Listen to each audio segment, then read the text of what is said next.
Hey, everybody. Thanks for... No, send it again. That goes into the bloopers. Does anybody have a giant gong? Hi, everybody, and thanks for joining us for another Sarcastic Distractions. And welcome, everyone that's listening right now. Starring the... I like to call ourselves the Gentleman Society of Podcasting. My name is Harvey, and with me is my heterosexual life mate, David Shergold, and the ever-loving AJ. Howdy. And hey, and moving forward, so it's been a bit of a wild year. We haven't done this in a while, but you're going to be seeing a lot more of us moving on. And well, for this first episode back, we thought it'd be a great idea to talk about the year in review. Take a look at 2020 and how the effects of the world has impacted our lives, and kind of what we got up to and what we're doing. Dave, you want to start us off? Oh, are we doing the high level first, or do I just jump into the good times? I love it. Let me start with the good times. Yeah. So I guess really on my side, it was really just the year was normal. I went with the family, all the way back beginning of February on our first family trip. Everybody on the plane going to Florida. It was a good time. Yeah. So what was that like for you guys? Like, I mean, no COVID and stuff, but like, I mean, I don't know when the last time you were at Disney was, but your kids' first time, what was that like for you guys?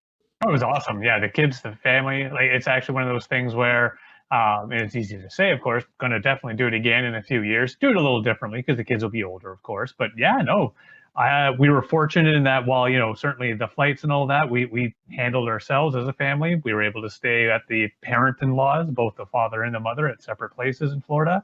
And yeah, while we did it, we got chauffeured around by them. We went to Disney World, Universal, restaurants, all of these. Yeah, it was amazing. It's like... What's funny, as a family, I think our favorite, and the kids may never admit to it, but I think it was, and I can't remember the actual name. I'd have to look it up. Gatorland. It was a gator place. And it was just a wonderful, inexpensive comparatively. And we spent the entire day there basically looking at gators and walking around this park. The kids loved it. We had a great time. And since the weather for Florida was a little, gray and rough, it was quiet. So we got to see everything in our own pace. Yeah, it was that was probably my favorite piece of wow. Yeah, all the stuff, all the Disney, all the gloss, all the shine. It's like, that's fine. That's fine. It was fun. Gatorland. That was it. Gatorland. That was definitely it. AJ, how was the start of your year? It was interesting. I'm sure Dave can attest to this. As a parent, you kind of were thrown for a loop with all the nonsense that happened at the beginning there, and the uncertainty and whatnot. It's I love my kid and everything like that, but I'm just not used to seeing him for 8 hours a day anymore. So that was interesting. Yeah. I did I did some fun things that we can touch on, which we could talk about now, we can talk about later. Whatever you want, man. It's our podcast. We do whatever we want. For those who don't know, I am adopted. I was adopted at birth, and I've known about having biological siblings and everything for my entire life, and I finally got to meet them after 39 years. Amazing. Amazing. It was quite a wild experience. Yeah, so I ended up going. This was in August. I did it for my birthday. I thought it'd be a cool idea to kind of open up that chapter of my life on my birthday. Was it back in May, or was it March or May? I can't remember. I was supposed to go see the Foo Fighters concert in Hamilton there, and then that got pushed to October, and then the kibosh was put on that whole thing. So it was kind of a bummer to have that happen, but like you said, silver lining, right? When one door, right? Just in case anyone doesn't know, the Foo Fighters are like why AJ lives and breathes. Just so you know, that's like pretty much. If he had a soundtrack, it'd be all Foo Fighters. Well, in my opinion, Dave Grohl is Batman, right? Yeah. Sure. I love Batman. So just I for love Foo context Fighters. for our audience out there, just so they know. So that's why it's a big deal that you didn't get a chance to see them. Yeah, it was actually a real big bummer. They were doing their 25th anniversary van tour is what they called it, and they were stopping at all the venues that they did 25 years ago when they were traveling Right, around in yeah. the van. That's And fun. so hopefully, Yeah. fingers crossed, this slows down within the next little bit. I And mean, correct me if I'm wrong. A little bit of trivia though. Weren't they going to do it in the original van? Like they still had it, right? Yeah, Dave still has it. Yeah. Yeah. So they were going to travel. Like I mean, they still had their tour equipment and all that stuff in the back, but themselves were going to travel in the van. I believe around. that For like the was- last 10 minutes. Yeah. All right. We don't. Yeah, we're good. This is why we make money now. We don't need to do this anymore. It's like, how I speaking of do it. music, AJ, I don't mean to like revolve everything around you, but you do have a. Well, you are part of a band called the Mad Moxies, and correct me if I'm wrong, but in 2019, you guys really started to see some growth with your band, and then you had some big plans for 2020. And how'd those go? That turned into it turned into being probably somewhat as productive, because being in a band, if you want to play shows, you got to practice. So your focus is mainly on that set list that you're going to play that week or that month or whatever. But this whole slowing down and shutting down of venues and whatnot actually afforded us the time to go in and write a couple more songs. Hone your craft. Nice. So yeah, Funny you bring it up that way. I like that because it's very similar to the software development side, where since everybody kind of froze, and I work in the software development on kind of an advertising industry, all our customers are like, "Well, we don't need anything," so we're like, "All right, well, let's make everything we've built better," and that's how we spent that first couple of months, just improving, fixing, some unexpected features, otherwise known as bugs, but c'est la vie. Unexpected features. That's so corporate speak right there. That's more software developer speak, but I'll take it as corporate. Sure. You had to get the gribblies out. That's right. That's awesome. But yeah, and it afforded us time to put out a few music videos as well. Mm-hmm. So yeah, 6 of one, half a dozen of the other. It's a bummer not to play live. That's kind of what you shoot for when you're in a band, but you also make art. So yeah, can't look at this. Can't stop. Got to keep going. Sounds like lemons into lemonade all around. There you go. I like it. A lot. What about you, sir? What did 2020 show for you? Oh, nothing major. No. Well, actually, my year was heavily affected even before 2020. So, for those that don't know, my wife Beck and I had planned for a number of years to make our way to China. Mm-hmm.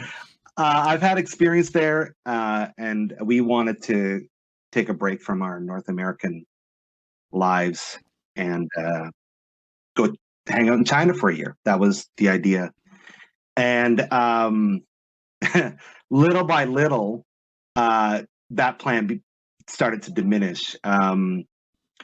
It's crazy because, so if you think of 2019, we saw in China, obviously the protests in Hong Kong, the adjustments of the law, that turned into massive conflicts, and then the onset of COVID. When did Wuhan track it? I think it was September, something like that. Somewhere around there.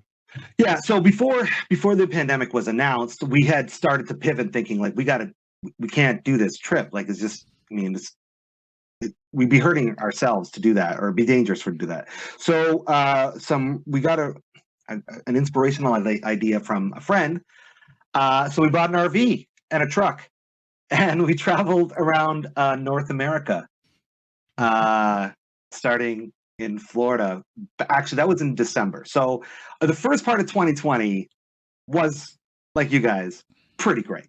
Yeah, it was awesome.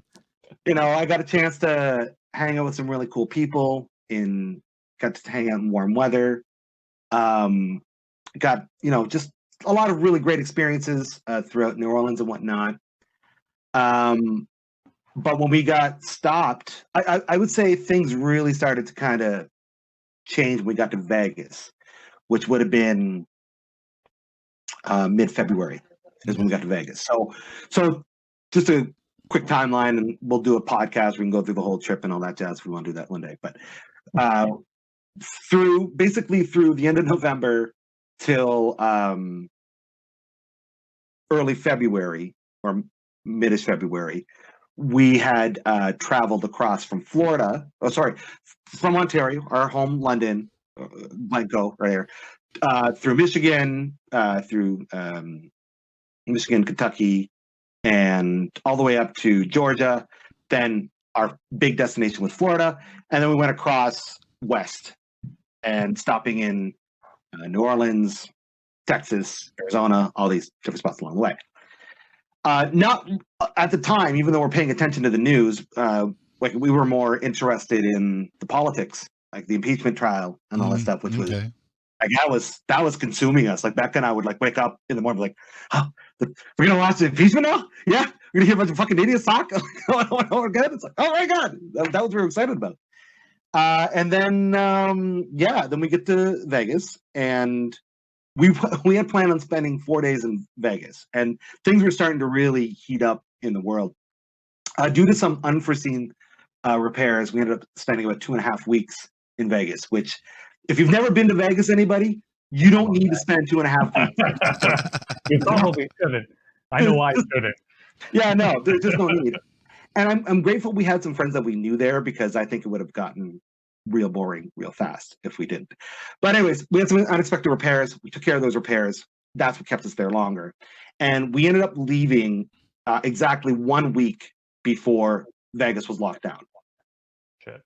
Yeah. And we made our way to Bakersfield, and that's where we decided, that's where we had to make our stand. We had to say, all right, I think Prime Minister Trudeau, he had asked for all international travelers to come back at that point. And for us, we thought, okay, well, we have two options here, because at this point in time, it was becoming increasingly hard to find RV parks, and Walmarts and other big box retailers were basically saying, we're not letting RVs or overnight campers stay on our lots. Which, when you're doing the whole boondocking or whatever, those kind of become a lifeline to you, right? Because if you can't make it to a destination, or you're not feeling comfortable boondocking in the middle of nowhere because you don't know the area or whatever, you tend to go find a parking lot, right? Because a lot of them usually let you stay the night, and then you figure out your next move the day after. And that was becoming a non-choice for us, where we couldn't do that. So we got ourselves to Bakersfield. We found this really cool RV park. And if you don't know Bakersfield, it's not exactly, when you think California, you don't think of Bakersfield. That's not the place that people think about. The only thing I know about Bakersfield is that's where corn is from, not the vegetable, but the band. The band, and Merle Haggard's from there too. Merle Haggard's from Bakersfield. Yeah, so they've got some notables for sure. It was just weird traveling through the U.S. during this, and then traveling through Canada during this. So it's definitely very different mentalities and perspectives for sure. I can imagine, Ellen. Like for me during that transition, because it feels like we're moving over, but if I've jumped ahead a little bit, yell at me.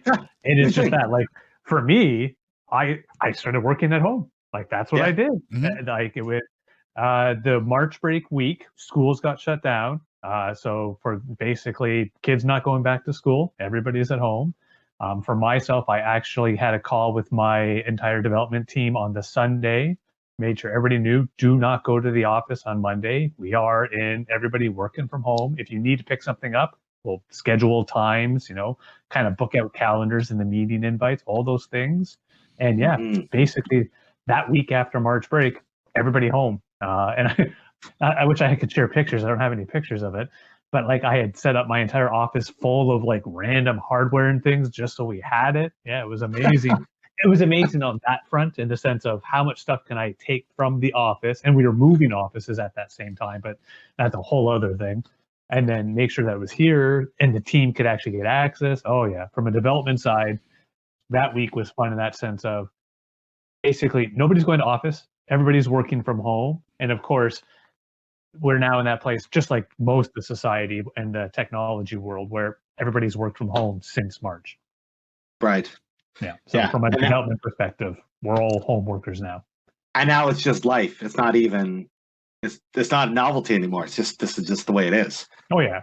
It's just that's the way it is. I've had other stuff where I do a little less work, but still, I kind of grok what the guys are going through in the teeps, in the sense of what we went through. Where, you wake up in the morning, you put on a nice shirt because you're on video, so you make sure you have a shirt on, pants optional, and then you just kind of you connect to meetings, you work, you chat, but it was so weird. To be fair, Dave, with you, pants are always optional. So. Oh, I know. Well, even at the office, they would say that for sure. That's true. The question for you, Mr. Chris. When you were traveling there in the United States of America, did you get to do anything iconic at least, like travel down Route 66, see some of the cool side side of the road attraction-y, touristy sort of stuff, like the world's biggest ball of twine kind of shit? Or I think we did. Most of it was kind of in the beginning of the year, so I don't know if we did anything majorly iconic in Florida. We stayed in Fort Myers. You didn't go to Gator World? No, did not have the experience that Dave did. Well, I mean, we're in Fort Myers. I wish we would have went to Orlando. Plus one to Gatorland, man. I'll be honest, dude. I think I would have. And I don't want to bash on anyone, but I think I would have had a better time going to Gator World. Like Fort Myers was fine, but it's definitely made for an older crowd. So, if they had nightclubs, I'm sure they were closed at like 9 o'clock at night. You know what I mean? Like it would have been. But I mean, it was a great time. We did go. I get a chance, as you guys all know. I love my pro wrestling. So January 1st, we got a chance to go and see an AEW show, their homecoming show, which was awesome. It was the last time they had a live crowd in that venue since COVID. So that was kind of neat. And then from there, we did some pretty cool stuff. Texas, we went to San Antonio, and we ended up going to see the Alamo and hanging out there and seeing some really awesome stuff. We went to New Orleans, hung out a ton in the French Quarter, went to Café Le Monde, and you do the whole beignet and coffee thing. Oh, cool. I got like crazy smashed in the best way possible one night in the French Quarter. And that's a show in of itself. We'll do that. So got to do stuff like that. We got to go to Arizona, and my whole point of going to Arizona, I mean, I'm a big fan of the state because of like the weird deserty area it is, and it's really awesome. But being a fan of the band Tool, I wanted to go to Maynard James Keenan's stomping grounds, which is an old ghost town by the name of Jerome, Arizona. Neat. Which is a lot of history. Yeah, so we didn't get a chance to meet him, but we did get a chance to hang out at his little Caduceus cellars, whatever, and try out some wines. They were really expensive, and they all tasted great. And then we ended up, going to like this haunted hotel that they have there. That was transformed from a apparently an old haunted hospital. Of course it is. So that was kind of neat. And then what else did we do? And then making our way across, we ended up going. I'm sure I'm missing a whole bunch of things that we did. We ended up going to the Hoover Dam, so we got a chance to see that. We did actually drive Route 66, which is awesome, and we ended up hanging in Williams, Arizona, and ended up going to the Grand Canyon and hanging out there for a day. Which, if you've never seen the Grand Canyon, I know before I saw it, I thought, okay, yeah, it's cool, it's a giant hole in the ground, and. In all fairness, like that was Becca's thing. Like Becca really wanted to see it. I'm like, oh, of course we'll go. But I'm like, it wasn't like on my bucket list. Right. Now that I've seen it, it's like, oh, you can't help but feel humbled when you see this giant natural hole in the world. It's like, it's amazing. And now I can't wait to go back because they have like hikes and things that you can do there. That is just purely Grand Canyon specific. Like you could do day-long hikes into it and stuff. So we were like, well, that's something we got to do. Can't you We like come rent a back here. donkey or something like that? And Yeah, we saw a few of those. Yeah, and what's crazy about the Grand Canyon is how like they are not concerned for your safety. That's on you. That is you. Like they have signs. there's no You there's read no like those signs. guardrails or No. Which is a very paradoxical thing with the states because they're all about usually they're about safety areas. Yeah.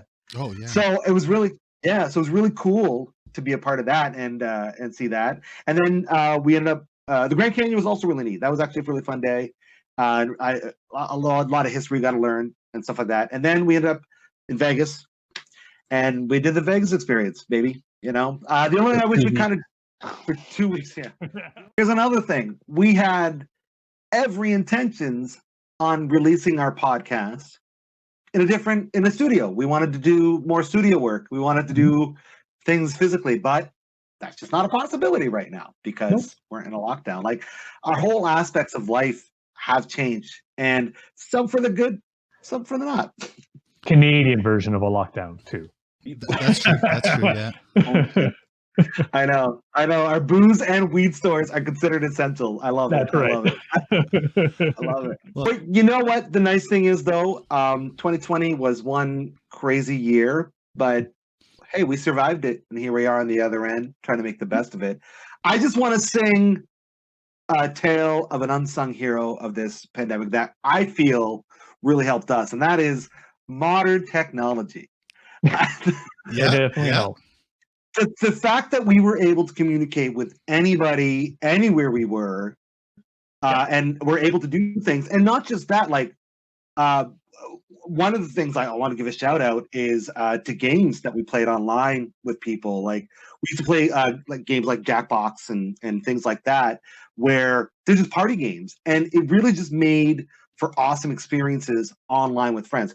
Would we have liked to play with them live? Absolutely, but since that wasn't a possibility, you know, we got a chance to still have a lot of fun and kind of escape. You know, our biggest goal here really is to connect with and find our audience, whoever you are, whatever you're doing. So if you've got feedback, if you've got ideas, good, bad, otherwise, you know what?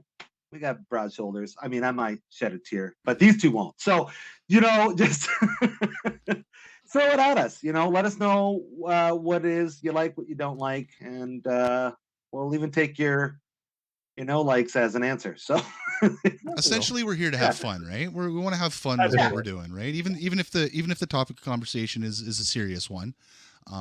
Right. I'm hoping that we can at least, not necessarily make light of it, but not bring light to it. Yeah. I agree. Yeah, I agree. I think that. I mean, whatever we can do to distract you with sarcasm. That's what we're here to do. That's why we call ourselves Sarcastic Distractions. And on that note, from the Gentleman Society of Podcasting, I'm Harvey. I'm David Shergold. And I am AJ Marsh. And thanks for having us today and listening to us. And if you like what you hear, please like and subscribe and let us know what you think. Until next time, this has been a Sarcastic Distraction. Have a great day, everybody. Bye-bye.